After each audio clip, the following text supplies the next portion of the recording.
Welcome back to the Sneakers and Cleats podcast. It is Monday, May 20th. That's Chuck McGetinick. I'm Matt Roy. We're going to go all around the world of sports today, and we are going to have a damn good time doing it. Chuck, how are you? I'm doing great, Matthew. How are you? I am fantastic. We had a lot going on this weekend. PGA Championship was like all about everything except for golf there for a little while. You don't usually lead shows on a Friday with the number one player in the world being arrested, but sure enough, I got a call from my wife at 7:30 a.m. saying Scottie Scheffler was arrested. So, yeah, of all guys that you would never think would get arrested, I think Scottie Scheffler might be in the top 10. Exactly, and you just don't expect to see that on a Friday of a major, but it is what it is. We'll get into that. We'll also get into some comments made by Jalen Brunson that I think leads to a bigger conversation after the Knicks were eliminated last night. If you lose in the conference semifinals, is your season a failure? I mean, I guess we can always debate that to the end of time. And then the last thing I wanted to get into is something interesting that happened out of Indiana. A judge classifying a taco as a sandwich. Boo! We will debate on that as Luis sits over here all angry because that's exactly what I thought was going to happen. But anyway, first and foremost, we're going to get to our number game. 102 is our episode number, so we're going to do number 2. Kawhi Leonard is definitely one of them, but Derek Jeter is number 2. Derek Jeter is and forever shall be number 2.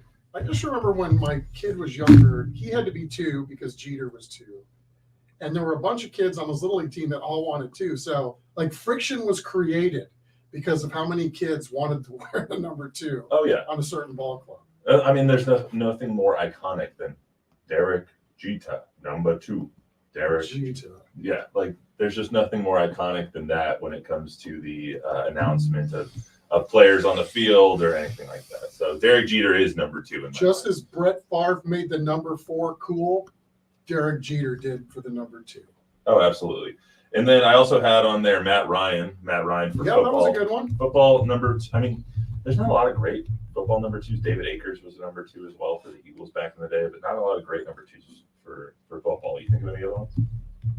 No, I was thinking Eric Crouch. I don't know why, but then I looked it up and he was never number 2. So that's Tim. Yeah, That's Tim Couch. I'm going to lean on Jeter. You said what did you say? Tim Couch wore number 2. Tim Couch. It was Tim Couch who was number 2, right? Yeah. Browns QB. Yep. That's what it was. That's why when I Googled it, Eric Crouch came up number 7. Tim Couch. Tim spent Way a lot to of go, time Bob. on his couch, is what he did. He did. Why that number and why him, Tim Couch, not Eric Crouch? Popped into my head. Also Johnny Manziel. Yeah, we don't have to talk about that. Kerrville Ivey's finest, Johnny Manziel. Hopefully get him on the pod someday. I want to talk to him. That should be interesting to talk about. Yeah, fascinating dude. Lots of charisma. No denying that. Also in 2002, the Patriots dynasty officially started.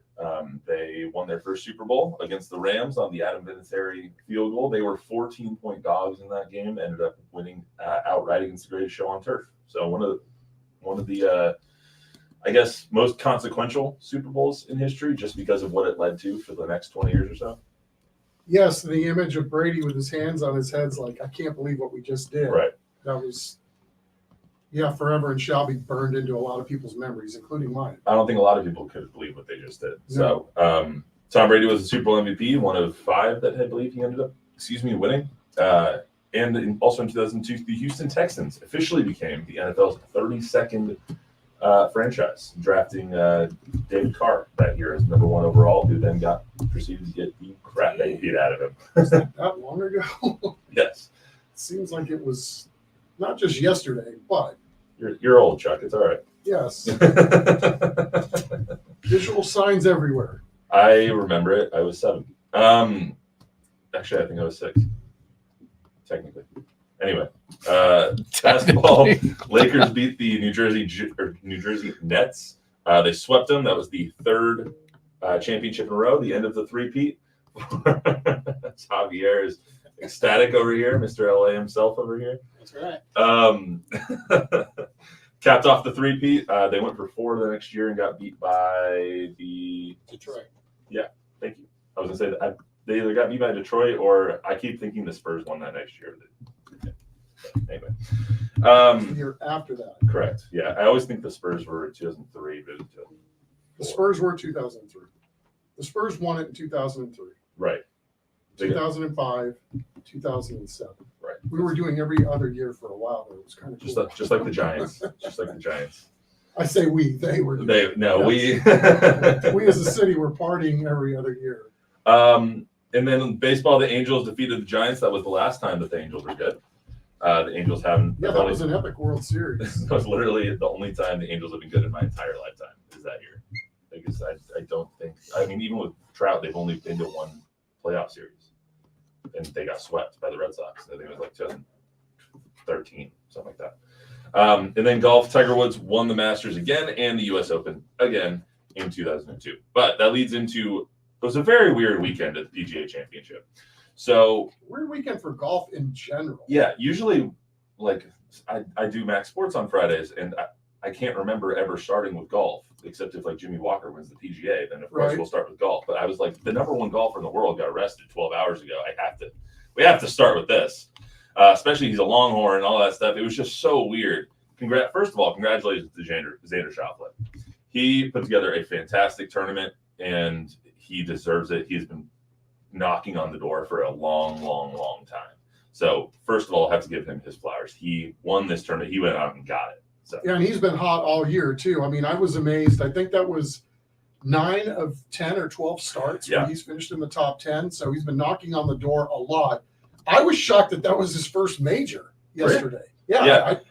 I just assumed he bagged one along the way he's played. He seems like his name's always up there somewhere. He and Ricky Fowler are the two that are like the greatest players to not win majors. Now, he is obviously not on that list anymore. But it was nice to see him finally pulling out, but I kind of feel bad for him because the weekend was so far not about him. He was the best player all weekend. He shot a 9 under 62 on day one, held the lead pretty much the entire weekend, won it on the 72nd hole on a birdie. And we're not talking about Xander Schauffele. We're talking about Friday morning, the number one player in the world being arrested. If you missed it this weekend, I don't know where you were. Well, I got to be honest. I actually did miss that on Friday because I was out in the yard. Things needed to get done from almost sun up to sundown. So I didn't look at my phone except to check emails during the course of the day. So I somehow missed it.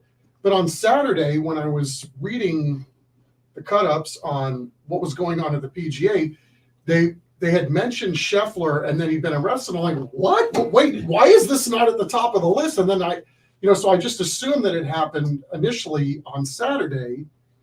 And then it was just odd trying to back time the story. And then why isn't this like major headlines even on a Saturday? Why isn't there more to the story?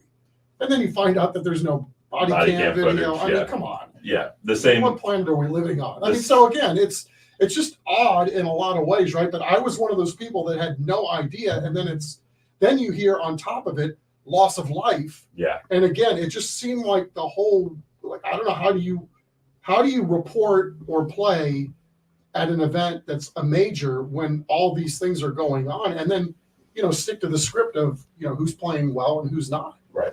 If you missed it, I'll summarize this as simply and quickly as possible. There was an accident of a pedestrian got hit by a bus outside of Valhalla. They died. They were working at Valhalla, which was the site of the major. They ended up dying. This was an hour before Scottie Scheffler arrived on scene. So the traffic outside of the event was nuts.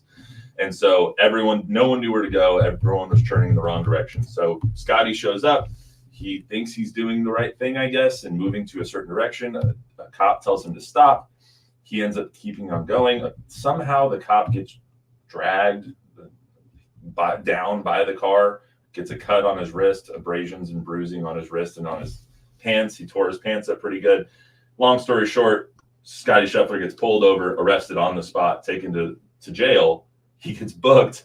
There's now a mugshot of him floating out there in an orange jumpsuit. And meanwhile, he has to tee off in like an hour and a half. And he didn't really do that much wrong, I guess. I don't know. That's not up for me to decide. And then he gets out and then he goes and shoots a 66 on Friday. Like, I don't know how you go out and shoot a 66 after you get arrested. He literally said after the round, like, I stretched in jail this morning. So that was a first for me. I was like, this dude is just a machine. but it's the weirdest headline that I've ever seen since the OJ stuff. Like, I really, like, that's just such an odd, weird thing. It is. And then again, the lack of, filling in the blanks, right? I don't know how to think about it because, again, you don't want to see anybody get dragged. You don't want to see anybody not doing what they're supposed to be doing. But, so what's the story? And, now I see that they're pushing, I guess he has to plea at some point, and they push that to next month because his attorney is apparently tied up during the time that again, so now this isn't going to go away for a few weeks. And again, I don't know how you sum it up any better than what a bizarre week for golf. Not only that, and then on the LPGA, they had 7 golfers get sick prior to the start of them teeing off, and they all had to withdraw. Yeah, it's just weird. Yeah, it's weird stuff. And then you add on the fact that, which is a coincidence, that it's the Louisville Police Department, who we all know do not have the best reputation from the Breonna Taylor stuff and whatnot. And then you see that the Detective Gillis, who is the one that did the arresting and whatnot, did not have his body cam footage on. Either it wasn't on or it malfunctioned or something. I call that for what it is. I'm not pointing any fingers at anybody, but it's just, it doesn't smell right. Something there is weird. When you have lack of details, then your mind is left to wander and try to fill in the blanks. And again, another case of that's what we have here. Yeah, and it was Friday was super weird, and then he goes out, shoots a 66. He's in like 4th place, and then Scottie, and just in general, his caddy couldn't be there on Saturday because he told his caddy to go to his son's graduation. So the caddy left for a day. That's when Scottie had a horrible day. I think he shot 3 over, and then he had a great day on Sunday when his caddy was back. But anyway, when you look at that on top of the Bryson DeChambeau stuff, which I think is infinitely more interesting as a golf fan, a couple years ago, Liv fractured the sport. Like, Liv took the world of golf and just flipped it on its head. Absolutely. They took Bryson, they took Brooks, they took Phil Mickelson, they took all these big names. Now you have John Rahm over there. And so many people were on the PGA side and were like, I hate Liv, I hate Liv, I hate Liv. And now it's sort of backtracking a little bit. I think people are starting to ease up on their stance of Liv golf. But personally, yesterday, I found myself rooting for Bryson DeChambeau. And he was the biggest enemy of almost all of this stuff besides Phil Mickelson because of the way and his brash bravado kind of attitude. And he had the whole fight with Brooks Koepka a long time ago. And they had their whole feud. And I think he looked bad because of that. But here you have a guy that took $125 million from the Saudis to go play golf on the Liv Tour, and has now done a complete 180 of his image to the point where me, one of the biggest golf fans I know, who is a PGA Tour diehard, was actually rooting for him yesterday. And I think that's just such a weird dichotomy. Yeah. I mean, again, I don't know that any one of us would have turned down that kind of loot. It's there are a lot of guys out there that would have taken the money had they been offered the money. And again, somebody's going to offer you more money to do less work, and then you still get to play in majors, as it turned out. And then, again, there's probably the PGA needed to right some wrongs too, and not allow guys that are the stars to have these opportunities somewhere else. But I think, I don't know, it's a broader discussion, but I can see why, I wasn't necessarily pulling for anybody. I was just astounded that the guys that really played well, how well they really played well. Yeah, right? I mean, they made Valhalla look horrible. To shoot 7 under like Bryson did yesterday, that's usually good enough given where he was to go win, but the guy that took the bag shot 6 under. So, I mean, those guys really did well closing that thing out. Bryson has just done such a good job of like transforming his whole image. He does a lot of social media videos now of like golf club challenges where it's like, okay, go finish this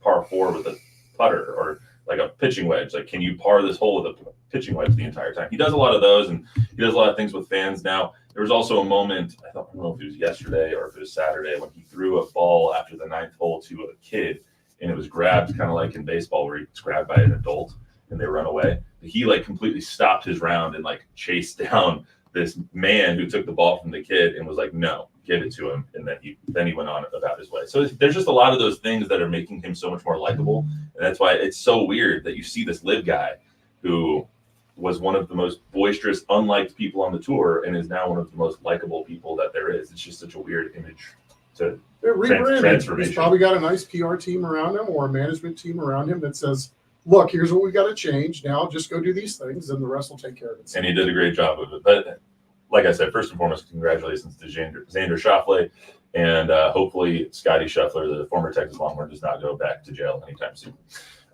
Let's get to a little bit of the NBA. So Knicks lost last night in Game 7 at Madison Square Garden. The Knicks were just a mash unit when it came to what they were left with. No Bojan Bogdanovic, no Julius Randle, no Mitchell Robinson, no OJ Anunoby. Jalen Brunson ended up breaking his hand in that last game as well. It's like, even if they did beat the Pacers, they were going to get their asses creamed by the Celtics. Like, they don't have anybody left. Right. Josh Hart ended up having an abdominal injury by the end of it. It was just they had no one left. That's besides the point. Last year, I believe, when the Bucks lost, Giannis was asked the question, is this a failure for you guys? Obviously, you were the prohibitive favorites coming in against Miami. You lose in the first round to the Miami Heat. Is it a failure? And I believe he said it wasn't. Now you have what we're about to listen to here from Jalen Brunson kind of saying the opposite of it.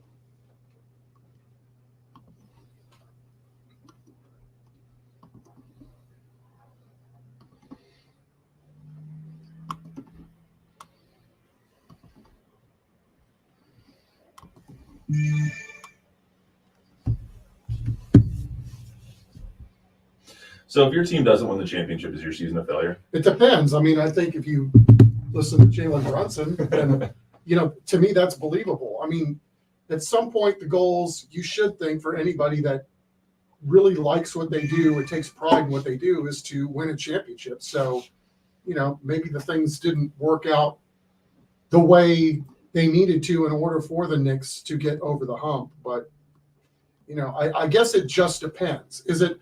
Is Minnesota's season going to be a failure if they don't win a championship? I don't think so. I mean, but I would look at it two different ways. I mean, that's a young team that's making a move, right? They're getting closer, but I guess it just depends on who you ask, or, how you look at the situation given, what team is doing what. Is expectation relative, or is result relative to what the expectations were at the beginning? Like, for the Spurs, would you say that this season was a failure? In a lot of ways, yeah.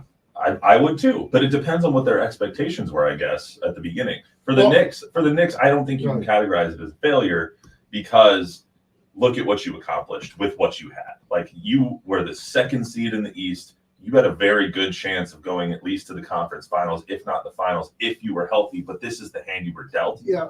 I mean, what I hearken back to, and, to kind of answer your question, maybe sort of answer your question, is the year after the Spurs won in 99 and 2000, they were in Phoenix, and they were just like that Knicks team. They were banged up, and they were getting more banged up as that series went. And I almost had a little tear in my eye at one point during that, because I could see the fight. And I remember Antonio Daniels going to the basket and getting undercut and just, literally putting his heart and soul on the line for a banged up team. And you could see that it just wasn't going to happen, because they were like a mash unit as well. And so I'm sure there were a lot of people, based on what the Spurs had done the year before, looked at the 2000 team as, well, that was a failure. Well, they were so banged up, they get bounced in the first round. But the effort was there. So, I mean, in a lot of, and the fight, and, again, putting one's own best interest aside, even though this is going nowhere. I mean, I don't know how most people looked at the 2000 Spurs season, but I looked at that as, man, I mean, they did all they could, and it just didn't work out. I look at the Knicks a lot of times just like I look at the Cowboys, where they're so popular in the normal talk, and they get talked about on ESPN and Bleacher Report and wherever else you get your news and your sports news. They get talked about here a little bit. They get talked about everywhere. Just like the Cowboys, that the expectation is heaped upon them so much, to where if they don't meet and exceed the expectations like tremendously, then they're seen of as a failure. But I think this group of Knicks, you have a superstar that emerged as a superstar this year in Jalen Brunson, former Dallas Maverick, who I will never understand how they let him get out of their building, but that's totally besides the point. You have a guy who is now a superstar, and you're going to come in with a superstar next year. You have the core of a group that might be able to win a championship with you. You were dealt a crap hand this year. I don't love the arguments about Tom Thibodeau and all of his hard coaching, and that's how all of them got hurt and all that stuff. Like, I don't think that's why Josh Hart took an elbow to the ribs, right? Or Jalen Brunson swiping at a ball breaks his hand. I don't think that's really Tibbs' fault there, but that's and what's wrong with hard coaching? I mean, again, if you want to go to a place that few get to enjoy a seat at the table, then there probably has to be some struggle along the way. I think there's a little bit of a difference when it comes to the expectation. So, like the Celtics, if the Celtics do not win the championship this year, their season is a failure to me, because they've been so close and they have a cakewalk of a trip to the finals this year. I mean, every game's difficult, but relative to what some of the other teams have, theirs is the easiest path to the finals that I've seen in a while. And if they don't win, I would consider it a failure. But as far as the Knicks go, like their season was so far and away above expectation that I don't understand it. And that's coming from someone who like believes the Ricky Bobby line, if you made first, you're last. Like when I got nominated for an Emmy last year, I didn't win. I don't even want to talk about the nomination because I didn't win. So to me, that doesn't even mean anything. And so I get if his expectations are above what maybe the mean expectation is, maybe he sees it as a failure, but I don't know if it is. No, I mean, again, I think it's probably personal, right? Everybody's got their own take on this, and maybe the media or the fans have a take on this year's team, but I will err on the side of Jalen Brunson. If that's the way he feels, then I think that is what should be written down. If you ain't first, you're last. Bob, any comments, questions so far, or we're going to move on to some more fun stuff? Nothing yet. All right. Let's move on to fun/infuriating topic if you're in San Antonio. Last week in Fort Wayne, Indiana, a judge ruled that tacos are Mexican-style sandwiches. So this all stems from a case where a guy was trying to put a taco shop in the strip mall, but the strip mall had a rule, a zoning thing in their county that you can't have anything besides like a cold cut or a sandwich shop in your strip mall. I don't know. This is Fort Wayne, Indiana. And so the guy sued him, and he argued that tacos are Mexican-style sandwiches. The judge ruled the decision from and I'll read this quote from the New York Times. The court agrees with Quintana that tacos and burritos are Mexican-style sandwiches, and the originally written commitment does not restrict potential restaurants to do only American-style cuisine or cuisine-style sandwiches. So, Chuck, you lived in San Antonio for a very long time. Is a taco a sandwich?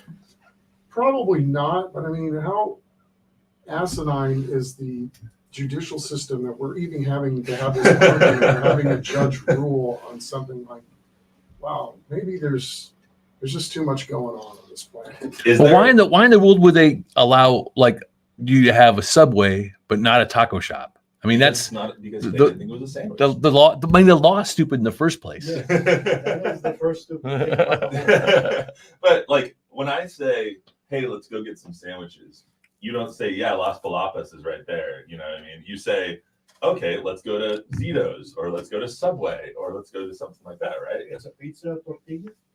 No. It's a pizza. No. What about this? Is a hamburger a sandwich?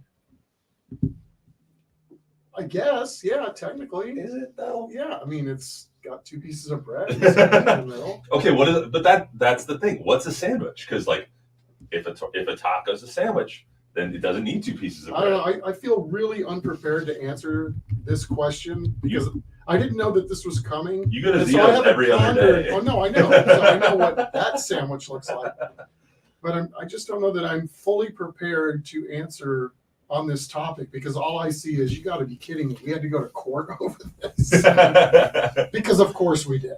Hey, the thing about sandwiches are always better if you cut them in half. So I see, and that goes for burgers as well.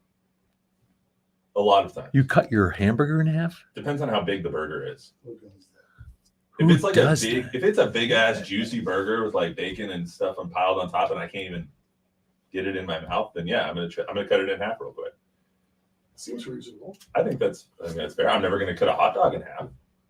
What if it's all What if too? it's What if an it's too 8-footer? I big? mean, No. I think out of the ballpark now. Sure. It's- You need an 8-foot hot dog. I think we're riding the edge of uncomfortable here. I'm just trying to shut What's up. the definition of sandwich? I actually looked it up. An item of food consisting of 2 pieces of bread with meat, cheese, or other filling between them, eaten as a light meal. Okay, so hot dog does not fit that. Okay, so if you have a flour tortilla and you put all the stuff in it and you have it, shaped like a U, is now your pizza considered a taco if you eat your pizza and you shape it like a U because you don't want the grease coming down your shirt? What about like a So are you technically eating now a pizza taco? What about a calzone? Calzone has a lot of bread with meat in the middle. Yes. Is that a sandwich? It's more like a hot pocket. Well, I like a Mexican. Hot pocket. A Mexican sandwich is a torta. Like that's what a Mexican sandwich is. It's not a burrito. But a burrito is only a wrap. But a burrito's not even Mexican. Well, okay. It's not? It's Mexican style. Okay, Luis, do you want to come up here? Get a mic. We made it up here. But anyway, I saw that headline and I was like, this is the dumbest thing ever. Because it goes back to, is a hot dog a sandwich? Is a hamburger a sandwich? It's like, no, a sandwich, and I decree it. A sandwich is like a Subway or a Zito's or like a Philly cheesesteak sandwich is a sandwich. A club, a Cuban, a Reuben, any of these are sandwiches. A hamburger is a hamburger. Tacos are tacos. They are their own thing. I really don't believe that the judge thinks that a taco is a sandwich. I think the judge was just like, thought this rule is stupid, and so I'm just going to rule this, I'm with Bob and they can on this open their one. shop Yeah. right here. I think this judge should be jailed for his. I think the judge needs to go back to school or something and figure out. How about the entire Fort Wayne judicial system comes under the focus of why do we have laws in place that they had in place? By the way, is Fort Wayne really a fort? I don't think so. So maybe we're talking about this. Man, what do you think? What do you think a taco tastes like in Fort Wayne? I mean, like, I don't even want to think Probably about not. I that. don't know. Some of What? the best meals I've had, like you don't ever think you're gonna get them in the place that you're at, or sometimes you never know. You can't know going in. Small digression before we get out of here. So Jordan is from Kansas City. My wife's from Kansas City.